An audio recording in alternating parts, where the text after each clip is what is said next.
Olá, meus queridos, a graça e a paz do nosso Senhor Jesus Cristo. Vamos dar sequência à nossa série de estudos bíblicos, chegando hoje ao capítulo 2 do livro do profeta Malaquias. Ontem nós falamos sobre o capítulo 1 e falamos sobre a seríssima advertência que o Senhor estava dando ao seu povo por meio do profeta Malaquias. O nome Malaquias significa meu mensageiro, ou seja, Malaquias foi aí um mensageiro do Senhor para trazer uma mensagem, uma advertência muito séria. O povo estava oferecendo sacrifícios impuros no altar do Senhor, uma atitude de irreverência em relação ao culto, às ofertas que estavam sendo consagradas ao Senhor. Não apenas o povo, mas também os sacerdotes estavam fazendo coisas abomináveis perante o Senhor. Por isso, Deus chama a atenção do povo e os sacerdotes ainda estavam ali se achando, no direito de questionar a Deus. Além disso, o povo também estava questionando a Deus. Senhor, o Senhor nos ama mesmo? Por que o Senhor permitiu que acontecesse tanta coisa ruim nesse tempo, a gente sofresse tantas perseguições? E eles estavam oferecendo sacrifícios profanos ao Senhor, mas ainda assim eles achavam que Deus estava mendigando a adoração deles, ou seja, eles acreditavam no íntimo deles que Deus precisava ser adorado. E Deus diz assim: olha, meu nome é grande entre todas as nações, eu não preciso da adoração de vocês. Deus não precisa de você, Deus não precisa de mim. Deus, ele se basta em si mesmo e ele não precisa de nós, da nossa adoração, para que ele continue sendo Deus. E, portanto, ele se mostra aqui como um Deus soberano, como um Deus que tem o controle da história nas suas mãos, independentemente da atitude ou da prática do homem, E aí nós chegamos aqui ao capítulo 2, que continua essa advertência séria contra o povo, mas o foco agora será os sacerdotes, Então, nós vamos olhar aqui para o capítulo 2, no versículo 1, diz o seguinte, a palavra do Senhor: e agora esta advertência é para vocês, ó sacerdotes: se vocês não derem ouvidos e não se dispuserem a honrar o meu nome, diz o Senhor dos Exércitos, lançarei maldição sobre vocês e até amaldiçoarei as suas bênçãos. Aliás, já as amaldiçoei porque vocês não me honram de coração. Olha só o que está acontecendo aqui, Deus está falando o seguinte: mesmo que vocês abençoem os outros, Deus vai amaldiçoar. Deus não vai acatar as bênçãos proferidas pelos sacerdotes para o povo. Ao contrário, Deus vai transformar isso em maldição. No versículo 3, por causa de vocês eu destruirei a sua descendência, a descendência dos sacerdotes. Esfregarei na cara de vocês os excrementos dos animais oferecidos em sacrifício em suas festas e lançarei vocês fora com os excrementos. Vejam só o que estava acontecendo aqui. Os sacrifícios eram de animais impuros, animais doentes, animais aleijados, roubados, mas estavam sendo oferecidos junto com os seus excrementos. Deus fica muito irado com tudo isso e fala o seguinte: eu vou esfregar na cara de vocês esses excrementos e vou jogar fora os excrementos e vocês junto, Então, Deus fica muito irado com essa atitude que os sacerdotes estavam tendo em relação ao culto. No versículo 4, então vocês saberão que fui eu que lhes fiz esta advertência para que a minha aliança com Levi fosse mantida, diz o Senhor dos Exércitos. Então essa advertência é para os sacerdotes, para que essa aliança seja mantida com a linhagem sacerdotal, a tribo de Levi. Minha aliança com ele foi uma aliança de vida e de paz, que na verdade lhe dei para que me temesse. Ele me temeu e tremeu diante do meu nome. A verdadeira lei estava em sua boca e nenhuma falsidade achou-se em seus lábios. Ele andou comigo em paz e retidão e desviou muitos do pecado, porque os lábios do sacerdote devem guardar o conhecimento, e da sua boca todos esperam a instrução da lei, porque ele é o mensageiro do Senhor dos Exércitos. Mas vocês se desviaram do caminho e pelo seu ensino, causaram a queda de muita gente. Vocês quebraram a aliança de Levi, diz o Senhor dos Exércitos. Porque eu fiz que fossem desprezados e humilhados diante de todo o povo, porque vocês não seguem os meus caminhos, mas são parciais quando ensinam a lei. Não temos todos o mesmo Pai? Não fomos todos criados pelo mesmo Deus? Por que será, então, que quebramos a aliança dos nossos antepassados sendo infiéis uns com os outros? Judá tem sido infiel. Uma coisa repugnante foi cometida em Israel e em Jerusalém. Judá desonrou o santuário que o Senhor ama. Homens casaram-se com mulheres que adoram deuses estrangeiros. Que o Senhor lance fora das tendas de Jacó o homem que faz isso, seja ele quem for, mesmo que esteja trazendo ofertas ao Senhor dos Exércitos. A outra coisa que vocês fazem, enchem de lágrimas o altar do Senhor, choram e gemem porque ele já não dá atenção às suas ofertas, nem as aceita com prazer. E vocês ainda perguntam, por quê? É porque o Senhor é testemunha entre você e a mulher de sua mocidade, pois você não cumpriu sua promessa de fidelidade, embora ela fosse a sua companheira, a mulher do seu acordo matrimonial. Não foi o Senhor que os fez um só? Em corpo e em espírito eles lhe pertencem.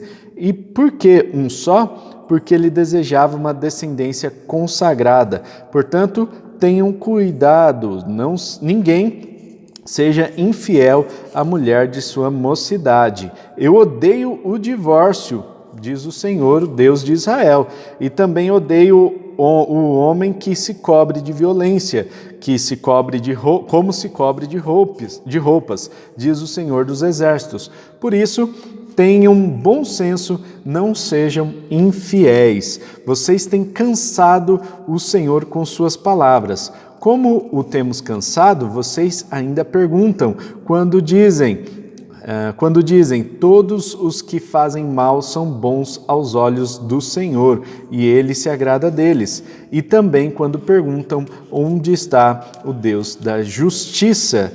Meus queridos, nós vemos aqui esta advertência seríssima contra o povo de Judá que estava abandonando a sua aliança. Nós vemos aqui no primeiro momento, até o versículo 9, que o foco era os sacerdotes.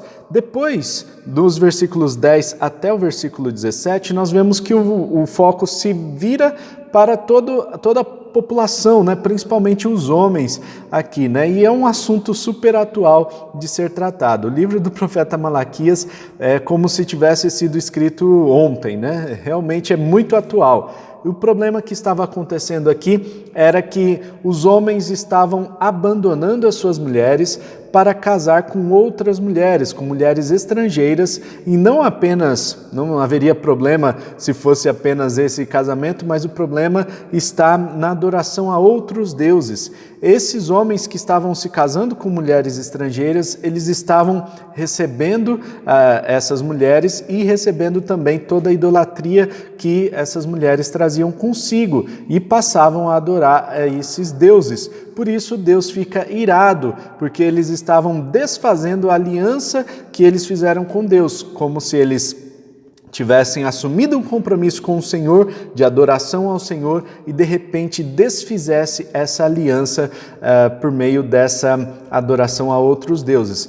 Pior do que isso, eles estavam abandonando as suas famílias, as primeiras famílias que eles construíram, né? Então eles estavam deixando as mulheres desprovidas de recursos, os seus filhos desprovidos de recursos para casarem-se com mulheres estrangeiras, mulheres de outros países que eles provavelmente não precisariam pagar os dotes para essas mulheres. Ou seja, né, então eles poderiam casar-se com 2, 3 mulheres, né, aquela história de trocar uma de 40 por 2 de 20, né, então era mais ou menos isso que estava acontecendo.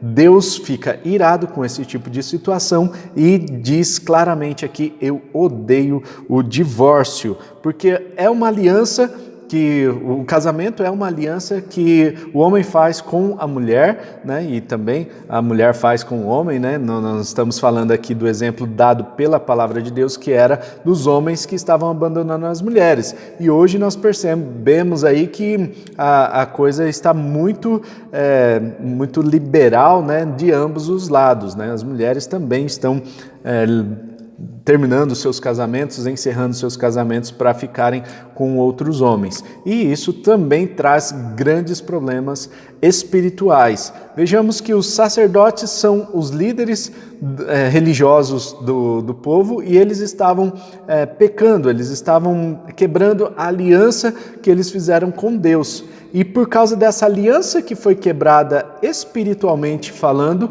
nós vemos aqui um comportamento dentro do povo, o comportamento de uma aliança sendo quebrada dentro do casamento. Veja só a importância de nós entendermos a responsabilidade de um líder sobre a comunidade. O líder, ele é o sacerdote ali, o líder da comunidade, o pastor, ou o líder, ou o ancião, né? Ele tem uma responsabilidade muito grande sobre a igreja, sobre a comunidade a qual ele pastoreia, e por isso ele precisa ser um modelo para os seus seguidores, né? Então nós vemos aqui que na boca do sacerdote a boca dele deve guardar o conhecimento, na sua boca todos esperam ouvir a instrução da lei, e não era o que estava acontecendo, né? Então tudo isso é reflexo de uma liderança frouxa, uma liderança que estava quebrando a aliança que havia feito com Deus. Por causa disso, né, então nós vemos as consequências na vida do povo, os casamentos estavam sendo desfeitos. Aí você vem me dizer assim, mas poxa, a pessoa que se divorciou, então ela para ela só está decretado aqui um inferno, né? Deus está falando muito claramente, né? Eu odeio o divórcio, né? Mas eu quero dizer para você aqui que se você foi vítima dentro do divórcio, nós temos alguns textos bíblicos dentro do Novo Testamento, principalmente, que trazem um entendimento um pouco mais profundo sobre essa questão do divórcio. Agora, se você é o autor ali do divórcio, né, você precisa muito de arrependimento, e aí, claro, a questão do perdão está nas mãos de Deus, não cabe a nenhum de nós julgar. No entanto, nós precisamos entender que a palavra de Deus é muito clara na questão do divórcio. Lá em Deuteronômio tem sim uma carta de divórcio que foi uma permissão dada por Moisés para que o povo se divorciasse caso acontecesse a infidelidade. E aí nós vemos Jesus traduzindo esse acontecimento, explicando para o povo, né, que essa carta de divórcio era dada por causa da dureza de coração dos homens. Isto não era projeto de Deus. O projeto de Deus é uma união matrimonial de um homem e uma mulher, sendo os dois se unem e formam uma só carne, né? Então, a partir disso daí, nós vemos que é uma união matrimonial segundo o que a palavra de Deus nos informa. O divórcio é uma questão da dureza do coração do homem por causa do pecado que entrou no homem, e por isso a gente vê tanta gente se divorciando. E é interessante ver como que esse texto do capítulo 2 termina. Diz o texto que, no versículo 17, que vocês têm cansado o Senhor com suas palavras. E aí as pessoas perguntam, como que a gente cansa o Senhor? Né? Dizendo que todos os que fazem mal são bons aos olhos do Senhor. Sabe quando a gente olha para uma pessoa que está fazendo mal e ainda diz assim, mas Deus vê com bons olhos esse tipo de atitude? Tome muito cuidado, porque isso é canseira para o Senhor, conforme a palavra de Deus aqui no livro do profeta Malaquias. Fique conosco aqui para mais devocionais, se inscreva no nosso canal, comenta aqui embaixo se você tem gostado desses vídeos e compartilha com seus amigos para que a gente possa fazer com que esse vídeo chegue até mais pessoas e mais pessoas possam caminhar conosco nessa jornada de estudo bíblico, tá certo? Amanhã nós vamos continuar o estudo aqui nos capítulos 3 e 4, se Deus assim permitir. Um forte abraço, tamo junto, tchau!